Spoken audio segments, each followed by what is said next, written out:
During this global pandemic called COVID-19, our fear can get the best of us. But there are steps that you can take to put yourself on a more confident, hopeful path. Today, COVID-19, being intentional when you're afraid. Hi, I'm Rich Harwood. Welcome to a special edition of Harwood Half Hour called Turning Outward Together, which we're running for each week for the next 4 weeks in response to COVID-19, in hopes to help you stay grounded during this challenging time. My hope is that we'll only have to run it for 4 weeks, and then we can get back to our normal schedule.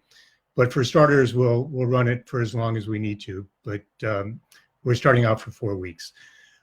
Shoot me a message and tell me where you're calling in from today, and that you can hear me. I'm glad that you're joining me. And here's a question I'd love for you to think about as we're going through this next 20 minutes or so together. How is it that fear and your feeling of being afraid today, what effect is it having on you and your work today? What effect is being afraid having on you and your work today? For each session over the next 4 weeks, I've been asking people to send me topics that they want me to cover. And today, so many people wrote before today's session about being scared, about being afraid, and what they can do about it, and how they can be more purposeful, more focused, more calm in taking actions in their work and in their lives. When I asked people for comments, one person wrote to me this. They said, there's a lot of value in discussing the obvious because people are scared. And I agreed with that comment. You know, the obvious things are often the most basic, and the most basic things are often the most difficult for us to master, and certainly for us to deal with. And I know so many of us, and perhaps yourself included, so many of us are scared right now. We're scared about our personal health and the health of our families and loved ones. We're scared about our jobs. So many of our jobs are in jeopardy. So many of us may have been furloughed or have had to take pay cuts, or many of us may be in the gig economy and are wondering what will happen to us. So many of us are worried about the connections in our lives. And so many of us are worried about where the future of our country is headed right now, both in terms of public health, in terms of the economy, and in terms of our politics. And the more fear we have, the more we hunker down. I suspect for some of us, the more angry we're getting at one another, the more short-tempered we are, and the more we worry. We just become anxious. Anxiety takes over. We can feel it running through our body. And as you know, when we're fearful, it undoubtedly impacts our work. We start to rush to do things without thinking those things through. Sometimes when fear and anxiety resides within us, we become what I call activity happy, because the more activities that we can muster, the more activities that we can think of, sometimes the more that we can make our to-do list longer, the more it has a way of soothing our anxiety, of soothing our fear, of soothing what we're afraid of. And oftentimes we become reactive in these situations without thinking through the consequences or the implications or what it really means for us, or whether, if we're dealing with communities, whether or not it's going to have the kind of impact we intend to have or that we hope to have. When people wrote to me this week in preparation for today's Harwood Half Hour, one person wrote and said, quote, how do you keep calm and not rush to action in these times? There are so many moving pieces right now, this person wrote. How do we stop and consider what is important to the community beyond what's immediately challenging, unquote. Another person wrote to me and said, quote, how do we balance the magnitude of crisis and profound impact on individual lives with the need to also see into the future and have hope for what needs to return, unquote. And yet another person wrote at the end of a long set of comments, this person wrote, I am not, quote, I am not very reflective right now, just reactive, unquote. It can be so hard for us to see what's happening around us, to figure out how to reduce our fear and the fears of those who are coming along with us, and how to move forward with a sense of calm, a sense of purpose, a sense of focus. And so what is it that you can do? How is it that we deal with this situation? We all know it's not going to end soon, regardless of what some of the briefings say from the White House or what some of the hopes may be. We haven't flattened the curve yet. There's still a lot of work to do. Many of us are still in medical danger. And in these challenging times, what do we do with our fear? How do we deal with the fact that we're afraid? How do we become more intentional in these challenging times? So here are 3 steps I'm going to ask you to focus on that I hope that you'll consider, that I hope as I'm talking about them, that you'll allow them to come into you, to soak into you, that you'll lean into them and think about them, that maybe you'll write them down and work on them over the coming days and weeks as we deal with these times. And so the first thing is this. The first thing I would ask you to do is simply breathe. Yep, just breathe. Someone wrote to me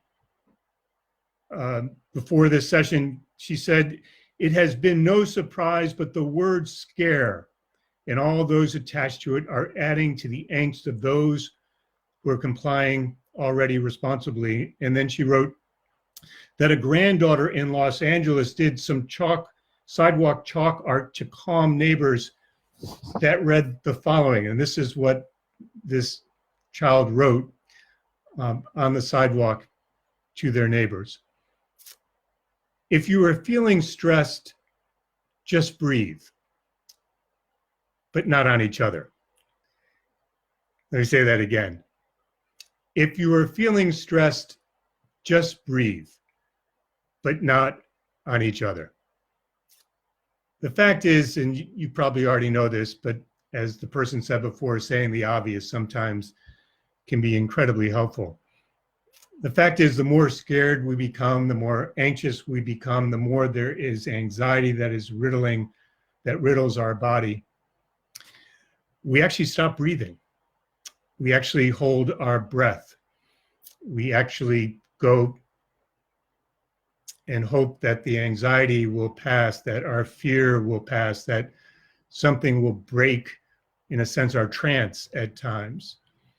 And so what becomes really important when we're fearful, when we're afraid, when we have anxiety, the first thing is just breathe. Just breathe. It helps to calm you. It helps to center you. It helps to ground you. And so the first thing is to breathe. Once you're breathing, then I'd ask you to become more wakeful. And so the second point is about wakefulness. In my book, Stepping Forward, which some of you have read or are reading, and I hope that you'll buy if you haven't already, on page 156, I talk about wakefulness. I write about wakefulness. And in one of the paragraphs, I wrote this, quote, "Wakefulness suggests you are alert. You come to the world awake. In this, your eyes are wide open. Your heart is enlarged. You're open to see and hear more of what's around you and on a deeper level. In being wakeful, you stand ready to engage, to be with others," unquote. I'm sure you remember as kids when we got afraid, we all hunkered down. When we went to bed, we sometimes pulled the covers over our head and we waited for things. We were afraid that maybe there was a monster in our closet, a monster under our bed. We called for our parents, or maybe we just remained in our bed with the covers over our head, silent, hoping for the morning to come. Being wakeful is a response to that hunkering down. What I'm asking you to do is to pull the covers back over your head and to be awake, to be ready to be with others, to lean into the world with others. in our common lives, in our public life, in our politics today, being wakeful is in contrast to the polarization that we often experience. It's in contrast to the blinders that we often put on so that we don't have to hear views that are different from our own, that maybe contradict what we're thinking, that maybe ask us to think about a different perspective. Being wakeful is in contrast to being inward. To be wakeful is to be real. It's to be attuned to others, especially for those things that we may not like, those things that we may find potentially harmful to us. It is to be turned outward, not inward toward ourselves. It's not to pull the covers over our head and to hope that this simply passes. It's to take the covers off, to open our eyes, to enlarge our heart, to find comfort in being with others, in being real, in being attuned to one another. And so once you start to breathe and once you get centered, then I'm asking you to be wakeful so that you can turn outward toward others. And in turning outward, we can find one another, we can be with one another, we can comfort one another, we can work together with one another. We can find common cause with one another. We can realize that we are part of something larger than just ourselves and no longer feel as isolated and afraid from one another. Now, once you're centered and once you're awake and turned outward, then we have a choice about what course of action we take. And this gets to many of the comments that many folks wrote and that I read just a few moments ago about what course do we take? And here, what I'm asking you to do is to be intentional about the choice and the choices that you face. So if the first point is to breathe, and the second point is about wakefulness, the third point is to be intentional. In stepping forward in this book I wrote on page 155 and 156, I wrote this about being intentional. Quote, to make any good choice, whether it deals with community or public life or our own personal lives, requires you to be intentional. When you become intentional, you engage in acts of discernment, sorting through what you confront, its different meanings and possibilities. You develop a greater wherewithal to make more explicit choices, unquote. And so by being intentional, by being more intentional, you see and articulate the reasons for your choices. You set out on a course of action to follow and know that it's possible to change your course along the way as you learn more. And what this does is it grows and expands and deepens your confidence, because the more explicit you are, the more intentional you are, the more confident you can become in what you're doing. So those of you who fear that you're being reactive, that you are fearful, that you're afraid, that you're scared, becoming more intentional actually enables you to get grounded. It actually enables you to feel safer. It actually enables you to feel more confident because you're making more discernments, you're sorting through things more, you're making more explicit choices. Another way to think about this is that you're taking greater control over your future, that you're in motion.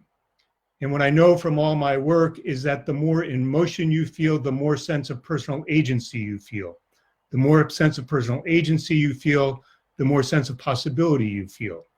The more sense of possibility you feel, the more likely it is that you are to make discoveries about opportunities that exist before you that you couldn't see before, you couldn't hear before, you couldn't discern before. And knowing that you're being more intentional allows you to not feel so out of control and reflexive and reactive. And so my 3 steps for you today are: amid the fear from COVID-19, when you can feel scattered, when you can feel reactive, it's to breathe, number 1. Number 2, it's to become more wakeful. And number three, it's to reach for being more intentional. We each have a choice. We each have a choice. We can wallow in our fear. We can give in to being afraid. We can pull the covers over our head. And in doing so, we'll remain anxious and fearful and afraid and feel as though the world around us is out of control. And there's no question that much of the world is out of control right now. But where can you exercise a greater sense of control in your life? What is your sphere of influence? Who can you engage with?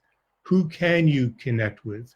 What can you do proactively to reduce the fear, the anxiety, the sense of being scared in these challenging times? And for that, I'm asking you to do three things: to stop and breathe, to calm yourself and ground yourself and center yourself.